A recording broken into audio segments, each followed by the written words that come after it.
Welcome to Video of the Week, or VOW number 1.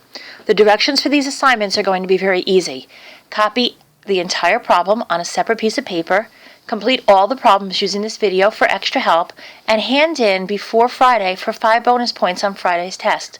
Are you ready to begin? You need a piece of paper? You need something to write with? Let's begin. This question, number 31, came from a previous Regents exam in integrated algebra. The directions tell us to answer all 3 questions in this part. Each correct answer will receive 2 credits. Clearly indicate the necessary steps, including appropriate formula substitutions, diagrams, graphs, charts, etc. For all questions in this part, a correct numerical answer with no work shown will only receive 1 credit. All answers should be written in pen, except for graphs and drawings, which should be done in pencil. Number 31 says express 4 radical 75 in simplest radical form. Now, radical form means that our answer is going to be written like the 4 radical 75 is, and we are not going to put this in our calculator and get a decimal answer. So what we're going to do is take our 4, and we're going to break down the 75 into 2 numbers that multiply to give me 75. That's known as its factors. A factor is a number that multiplies to give us another number. Now we also need to know our perfect square list. And our perfect squares are simply 1 times 1 is radical 1, 2 times 2 is radical 4, 3 times 3 is radical 9, 4 times 4 is radical 16, 5 times 5 is radical 25, 6 times 6 is radical 36, and the list continues. Now, at this point, hopefully you realize that radical 75 is equal to radical 25 times radical 3, and you can get that from your calculator.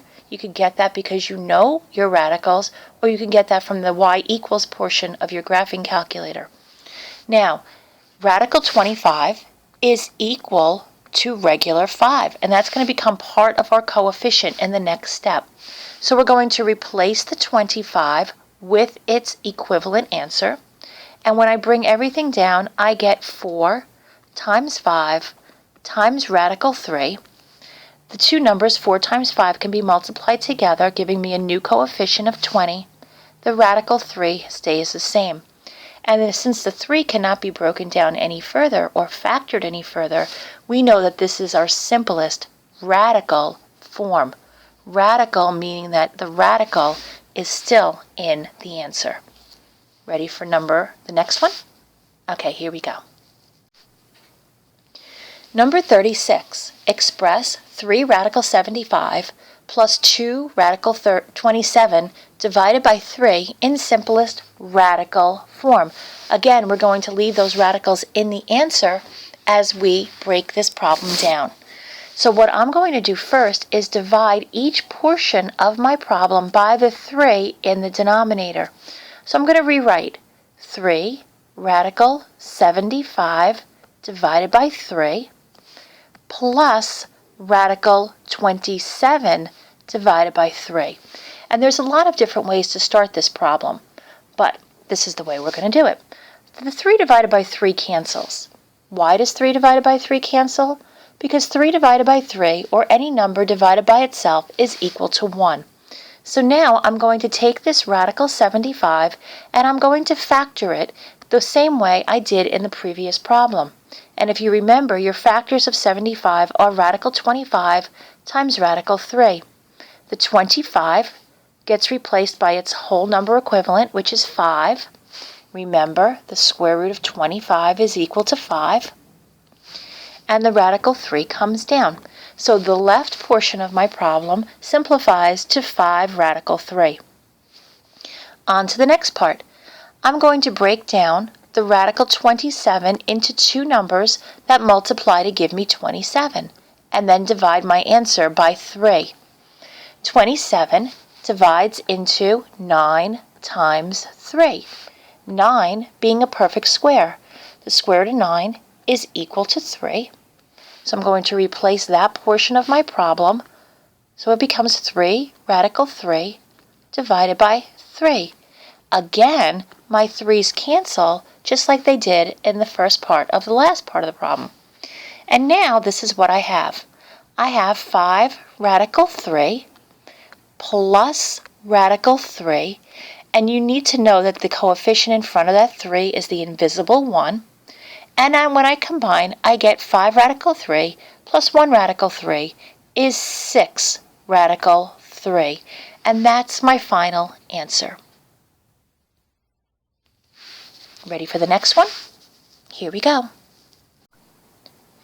Now this one is a trickier one. There's a lot of different parts. We have numerators, denominators, and then this problem with no denominator at all.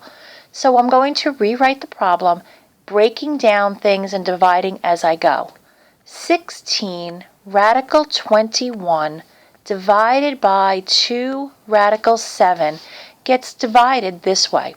16 divided by 2 is equal to 8. Since those are coefficients, I can divide them. Radical 21 divided by radical 7 is radical 3. And since those are both radical numbers, I can divide them too. What I cannot do is crisscross and divide numbers that are not the same types of numbers. So the left side of my problem becomes 8 radical 3. Now I'm ready to break down the right side of my problem. 5 times radical 12. I'm going to bring down the numerical coefficient, which is 5, and I'm going to factor the 12 into two numbers that multiply to give me 12, one of which has to be a perfect square. Those numbers are 4 times 3. 4 times 3 equals 12, and the square root of 4 is a perfect square, which is equal to 2. I replace the perfect square with its numerical equivalent, and I get 5 times 2 times radical 3, which when I multiply becomes 10 radical 3. Now my problem is 8 radical 3 subtract 10 radical 3. When we add and subtract radicals, we're only adding and subtracting the numerical coefficients, which are 8 and 10. 8 minus 10 is negative 2. And the radical 3 part stays the same. So my final answer is negative 2 radical 3.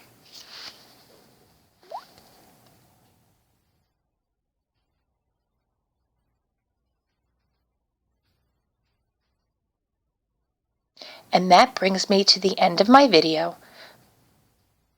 I hope you enjoyed learning how to do radicals, reviewing how to do radicals. Remember, hand this in on Friday for 5 bonus points on Friday's test. Thank you. Have a great day.